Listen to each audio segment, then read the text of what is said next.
Socrates handed me a pair of running shorts, and told me to change into them. When I returned, he was in trunks too, and had spread a white sheet on the carpet. "What are you going to do, if a customer comes?" He pointed to his overalls hanging by the door. "Now, do exactly as I do." He began by rubbing a sweet-scented oil over his left foot. I copied every step, as he squeezed, pressed, and dug very deeply into the bottom, top, sides, and between the toes, stretching, pressing, and pulling. "Massage the bones, not just the flesh and muscle, deeper," he said. Half an hour later, we were through with the left foot. We repeated the same process with the right foot. This process went on for hours, covering every part of the body. I learned things about my muscles I'd never known before. I could feel where they were attached. I could feel the shape of the bones. It was amazing that I, an athlete, was so unfamiliar with my body. Socrates had quickly slipped into his overalls a few times when the bell clanged, but otherwise, we were undisturbed. When I donned my clothes 5 hours later, it felt as if I had also donned a new body. Returning from a customer, Sock said, "You've cleaned many old fears from your body.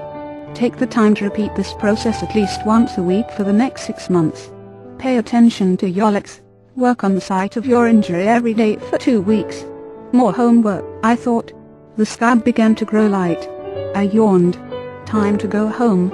As I was walking out the door, Socrates told me to be at the base of the 5 trails at 1 p.m. sharp that afternoon. I arrived early at the trails. I stretched and warmed up lazily. My body felt very loose and light after the bone massage, but with only a few hours sleep I was still tired. A light drizzle had begun. All -9 all, I didn't feel like running anywhere, with anyone. Then I heard rustling in the bushes nearby. I stood quietly and watched, expecting to see a deer emerge from the thicket. Out of the foliage stepped Joy, looking like an elf princess, wearing dark green shorts and a lime t-shirt emblazoned with the words, "Happiness is a full tank." A gift from Socrates, no doubt. "Joy, before we run, let's sit down and talk. There's so much want to tell you." She smiled and sped away. As I pursued her up around the first curve, almost slipping on the wet clay earth, I felt the weakness in my legs after yesterday's exercise. I was soon winded, and my fight leg throbbed, but I didn't complain. I was thankful that she kept her pace slower than yesterday's. We approached the end of the lower trail without talking. My breathing was labored, and I had no energy left. I started to turn around when she said, "Upside daisy," and started up the connector. "No," my mind screamed. "Definitely not," said my weary muscles. Then I looked at Joy, bounding lightly up the hill, as if it were level. With a rebel yell, I took the hill.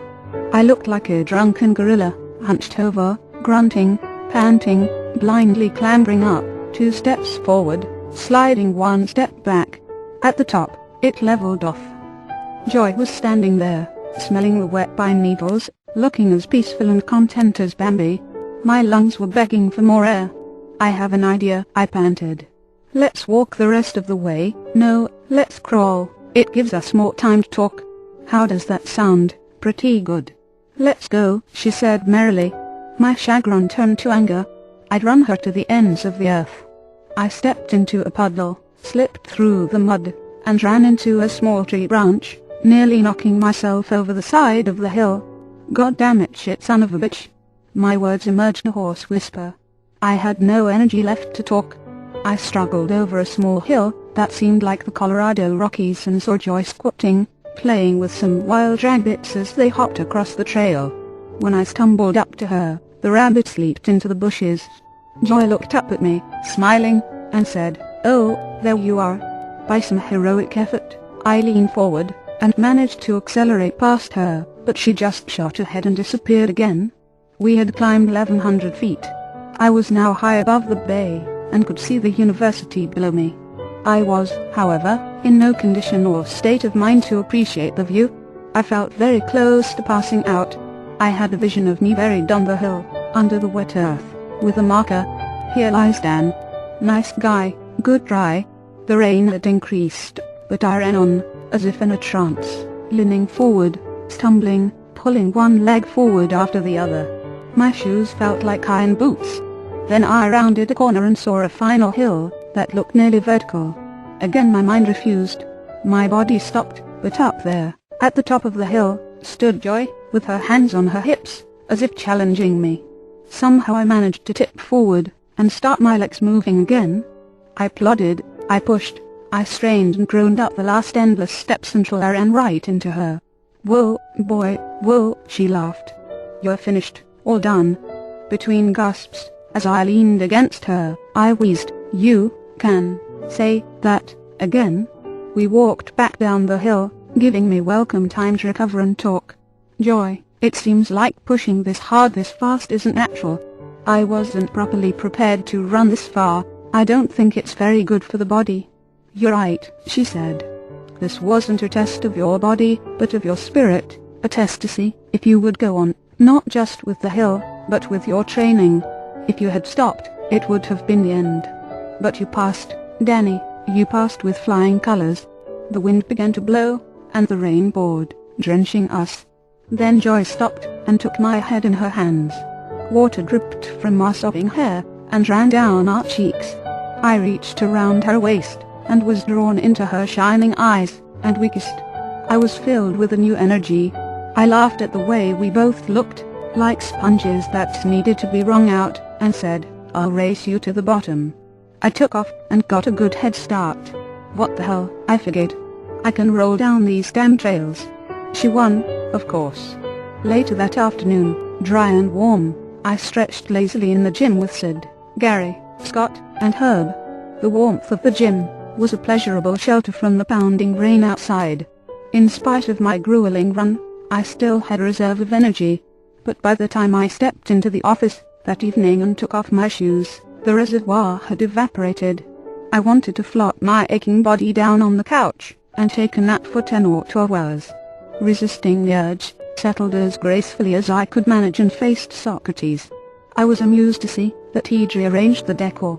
Pictures of golfers, skiers, tennis players, and gymnasts were up on the wall. On his desk sat a baseball mitt and a football. Socrates even wore a sweatshirt that said, "Ohio State Coaching Staff."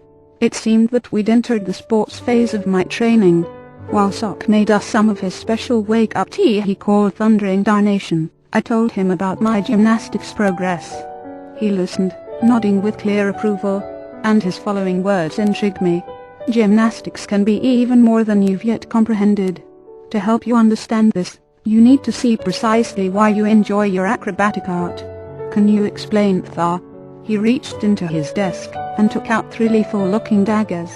"Never mind," Sock said, "I don't really need an explanation. Stand up," he ordered. When I did, he casually threw a knife, underhand, straight toward my chest. I leaped aside, falling onto the couch as the knife dropped soundlessly to the carpet. I lay there, shocked, my heart beating overtime. "Good," he said.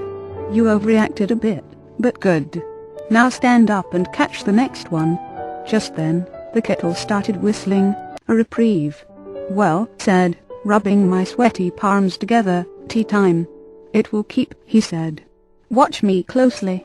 Sock tossed a glittering blade straight into the air,